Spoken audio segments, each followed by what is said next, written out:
Public Health Northern Ireland has confirmed 10 more people have lost their lives there, taking the total of people who've lost their lives to COVID-19 in hospital to 92 in Northern Ireland. And we had an update as well from Nicola Sturgeon about an hour ago saying that 48 people had lost their lives, taking the latest total in Scotland up to near 500 as well. And I'm just being told, I'm just seeing it coming through on the wires, this is the time of day that we get the England data coming through to us as well. And yes, here it is, confirmation from the NHS that a further 866 people who have tested positive for coronavirus have now died. Those will be people who have been in hospital. That takes the total number of reported deaths in hospitals in England to 8,114. A little bit more data on that. Those patients were aged between 27 and 156.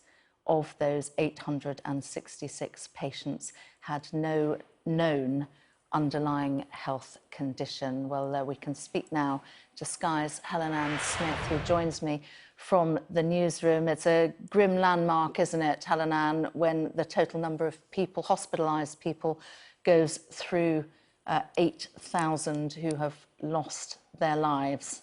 Absolutely, it really is. And to drill down a little into that England figure that you just read out there, 866 more reported deaths since yesterday. It's just worth saying that's the biggest daily jump we've seen for a few days. Certainly the last 4 days or so, the numbers were sort of levelling off a little. Yesterday they were actually slightly down on what they had been the day before.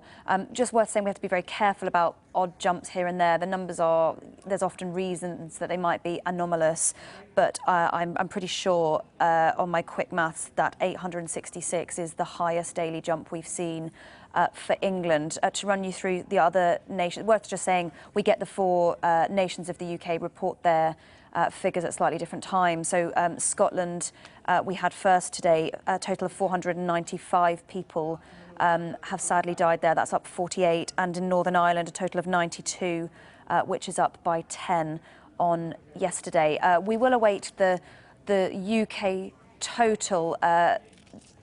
I'm just hearing that the Wales total is also just come in. Bear with me. 29 further deaths yesterday, which brings the total to 315.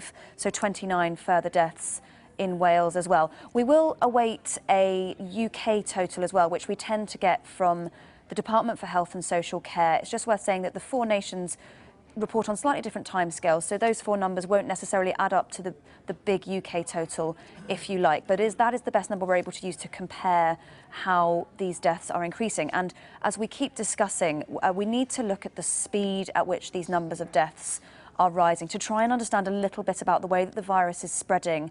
And crucially, in the last week or so, the percentage increase of the increase of deaths day on day has been going down. So yesterday, a 12% increase. That was up from down, beg your pardon, from 15% the day before. And certainly this time last week, we were looking at 23% increases. 2 weeks ago, we were looking at 31% increases. So that is going down. But just worth always stressing, there's people behind these numbers. They are still horrendously big numbers. You know, we're talking of thousands of people having lost their lives to this terrible virus. It's still very sad indeed.